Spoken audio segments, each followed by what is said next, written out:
Hi everyone, this is Neel, Raithatha, consultant, audiologist and director of WAX. Thank you for joining me in my latest video using the WAXscope, and this is of the patient's left ear that I uploaded yesterday of their right ear.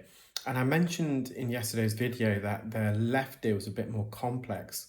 Similarly, they've got this really rock solid stone-like plug of wax, and it's extending from the entrance to quite deep in the ear canal, and they've got quite a narrow entrance.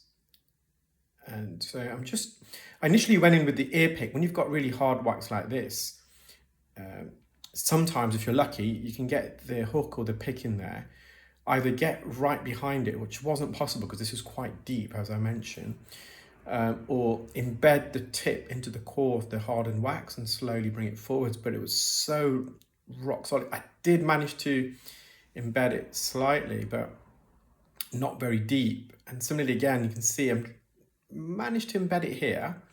And as I'm dragging it forwards, although some of the plug did come laterally towards the entrance, you'll see in a minute the hook just cut through it. On the right hand side, so the posterior section of the wax plug, so this is the patient's left ear, the wax is kind of separated from the posterior canal wall. With hardened wax like this, quite often it's not adherent to the canal wall. It's just a solid plug that's there. If it is adherent, it's at the base rather than the anterior or posterior or superior canal wall. And suction is very difficult because it's just not enough suction power. And in part, that's due to the surface of the plug. So the surface is quite uneven, and with softer wax, when you make contact with the suction tip, you almost kind of flatten the surface somewhat to create an airtight seal. And by creating an airtight seal with the suction tip, you create a better vacuum up against the wax. But with hardened wax, because you're not able to almost level the surface, and it's quite rough and bumpy at the surface, there's loads of gaps there where air can get vacuumed up via the suction tip. And the more air that's vacuumed up by the suction tip, the less vacuum you attain on the wax plug itself. If you have a really high flow rate suction machine, you can somewhat overcome that, which we do have, but even that wasn't suffice enough for this plug. So I'm just trying to slowly bring it forwards now. There's a section here that I thought, okay, well, I can grab onto it using forceps, but what the forceps did, and I mentioned it in yesterday's video, as you grasp it, as it closes, you somewhat force the plug a bit deeper into the ear, and the tail ender's plug could quite easily come in contact with the eardrum before you bring it back forwards. And as I brought it back forwards again, it just teared away that more lateral section. You can see there, even with suction, because I wasn't able to get a good grip, I inadvertently pushed it a bit deeper in. So I've just gone a bit higher here. I'm just trying to tuck the right-hand side of the plug in from that, the first bend to the right. And just see if I can roll it forwards. If this boulder of wax was quite shallow, so it wasn't a long piece, which is what it was, you could potentially, it would be a lot easier. You can roll it forwards, you can get the hook or the pick right behind it. But because this is such a long piece, it's almost like a log, like a cigar, you can't roll that because it hasn't got that natural sphere shape. It's more cylindrical. And we know this has been there for a while. You can see by the color, it's really dark and it's oxidized. So this is a type 1 type of wax, which I made reference to in yesterday's video. Earwax is commonly referred to as either being wet or dry, but there's many subcategories to wax. And about a couple of years ago, I created the Bristol modified Cerament chart. Some of you may be aware of the Bristol stool chart, which classifies the consistency of stool as 7 different types, and the consistency is meant to be a kind of a guide to your overall health.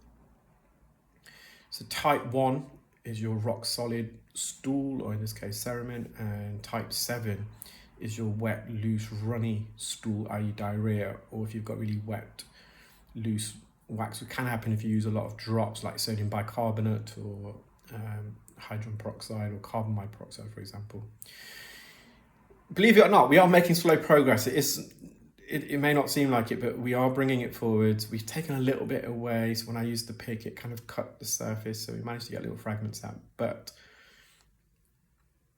now currently, I think I'm using our 4.25mm specular. This is our size 2, but I am going to revert to a size 1. So again, I was trying to glide over the top, but I couldn't get beyond it. So I tried to then get the pick into the core, but it just glanced off. Now there's a section there where it's a bit lighter, so I'll place a suction tip here, and the key here is to trying to generate the suction power. So before I started coming away, I allowed the suction tip to make contact with this portion of the wax. So this is kind of a layer of dead skin that's underlapping the wax plug, and you kind of leave it on there, and you can hear the suction noise change. It gets quieter because there's less air being vacuumed up the suction tip, because more of the suction tip is in contact with the wax. It's creating a vacuum, and so the suction machine quietens, and I'm slowly coming away. If I come away too quickly, I'll lose that vacuum that I've created. But so again, I have brought it forwards. I've just reverted to the size 1 specular. I just want to push open that first bend to the right a bit more if possible. So I thought if I can get the specular a bit further in, I can dilate it, but I can't over insert the specular because then I'll be making contact with the wax and pushing the wax further in. But I've got a decent suction grip here, and it is slowly coming forwards. So this will be visible with the naked eye. You can just see the first bend to the right, so it's just past the first bend, laterally towards the entrance. Yeah, so it's just hanging out the ear. Do I use an ear pick just to try and leverage this out? So you can see the design of the ear pick. It's a really neat design. It's really streamlined, where I can glide over the top, the roof of the plug. So I've managed to penetrate it a bit deeper into the plug now. And although I don't think it's going to come out with the pick, but I have leveraged it forwards again. And at this stage, I think I'm going to use the suction just to finish off the job. So without the ear pick, I don't think I'd be able to remove this. And it's very difficult to getting a hook in there because of how narrow their canal is. So the pick really came in handy. And so it was a combination, the pick and the suction.